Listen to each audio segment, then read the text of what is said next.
Սիրելի քաղաքացիներ, վայրկյաններ առաջ ձեր աչքի առջև ես ստորագրեցի թրիփի վերաբերյալ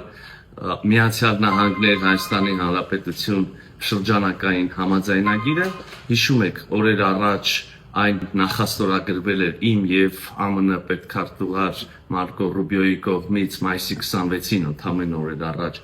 իր Հայաստան կատարած այցի ընթացքում եւ հիմա ահա պետքարտուղար Ռուբիոն իր ստորագրություններն է դրել համաձայնագրի